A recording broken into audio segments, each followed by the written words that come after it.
Hey and welcome to Neverwinter with Aragon. So Module 29 is launching July the 16th. That is just over a week away. And with it comes a lot of companion changes. I announced them in an earlier video where I showed you the news from Brett Norton, the executive producer. And yeah, a lot of adjustments there to multiple different companions. And well, I have actually gone and tested them all now. We can see how their damage was before and how it is now. Now there wasn't just damage increases, there was some improvements to some buffing companions with regards to their stats, and we'll cover that as well. There are some new ones you might want to consider using in your team. Ultimately, this is the entire list of the companions that were announced to have been changed. And yes, I've tested them all, and we can see the DPS increases. Some of them stay about the same and they just had some small mechanic adjustments. Keep in mind, all of this is single target damage. So this is where you want to have a companion that's going to do good damage against just your boss. That is generally in the entire game where your damage matters most. When it's against one enemy, the boss, and you all need to kill him as quickly as possible. Therefore, having a striker companion to support you with that, adding that extra damage to the team, can be pretty valuable. However, there are absolutely hundreds of them. So we've gone and tested pretty much all of them and find their damage results. And with Module 29, Mountain of Flame, again, we get all of those announced changes. And that brings all of this.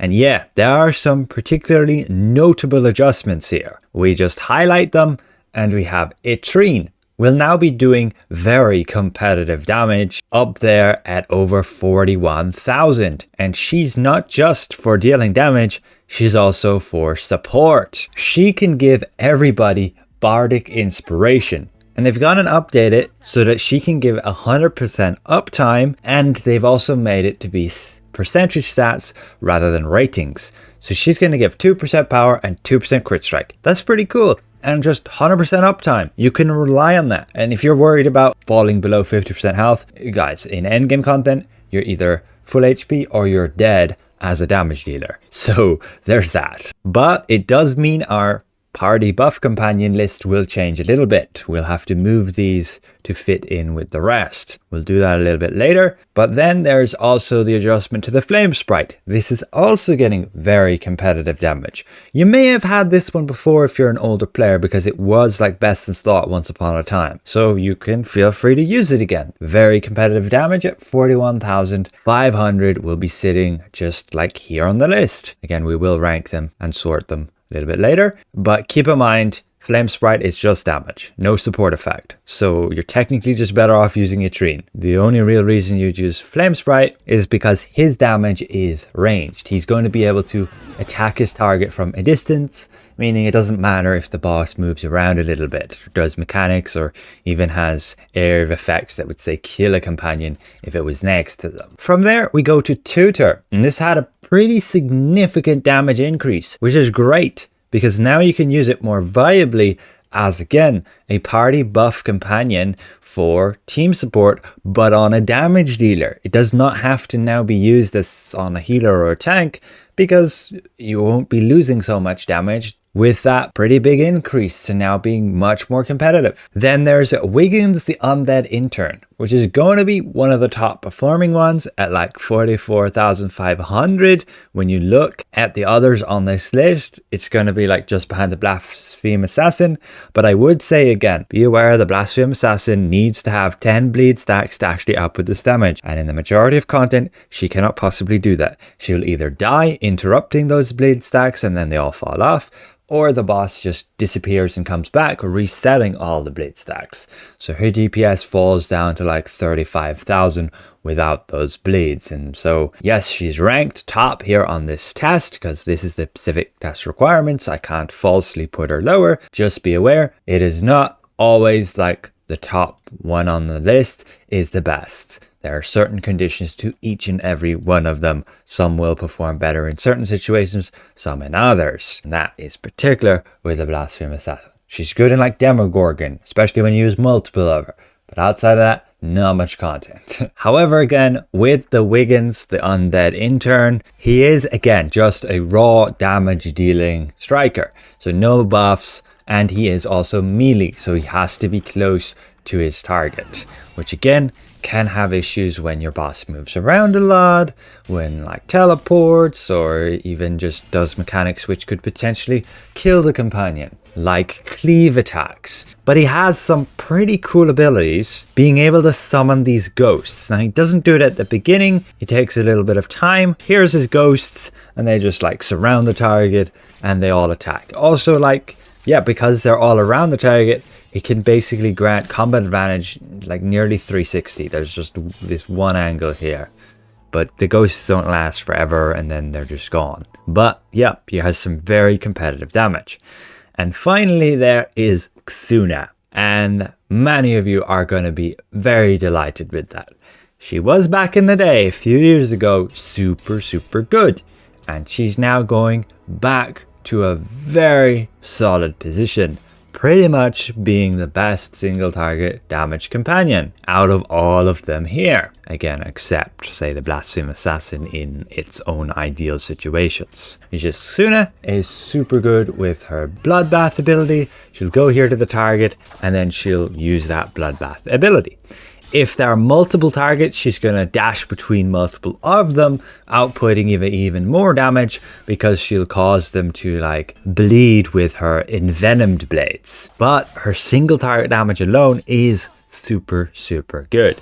And so she's going to be back to being like a good, reliable, single target hybrid companion.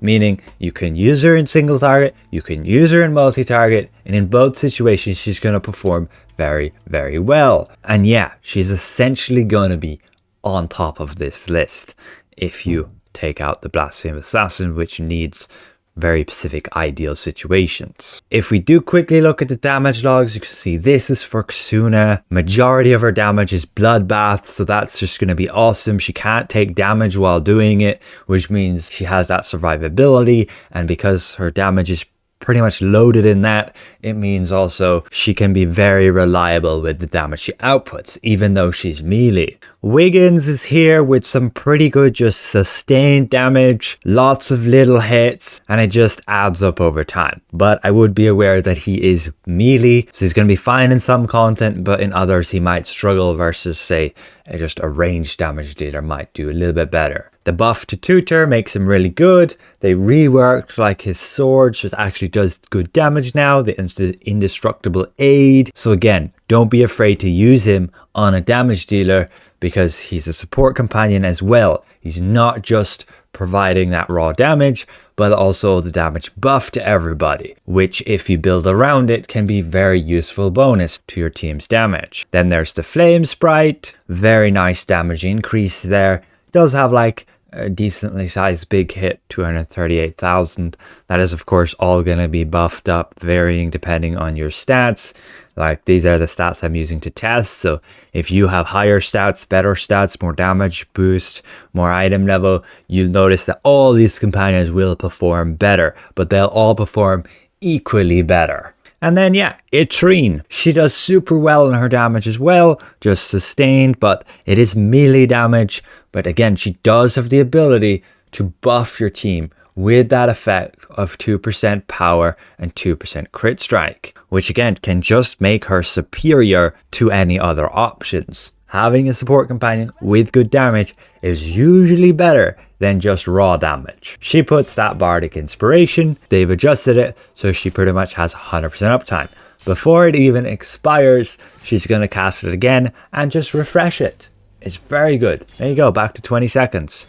And the Harper Bard is exactly the same. They didn't really adjust its damage output, it's still pretty poor, but it has the exact same Bardic Inspiration. I do not believe they will stack at all because it's the same ability. Usually the same ability does not stack, but yeah, same reliable uptime on that Bardic Inspiration, just 100% and a nice stat boost. They also went and gave the Blue Fire Eye companion, this horrendous looking thing, a 3% crit strike aura. So now it's just going to give everybody that, and that's pretty neat. So again, another just nice damage buff companion, but its damage output is super poor, like 8,000. That needs some updating still. But yeah, you can see them all here then, and this is just really rough damage boost here. You can see the little text basically calculated with the values of the stats when you're just under the cap. So for like 5% combat advantage, you'd be calculating from when you go 85% to 90%. That would be like the damage boost you'd gain. Same with like 3% crit strike. It's going from 87% to 90%.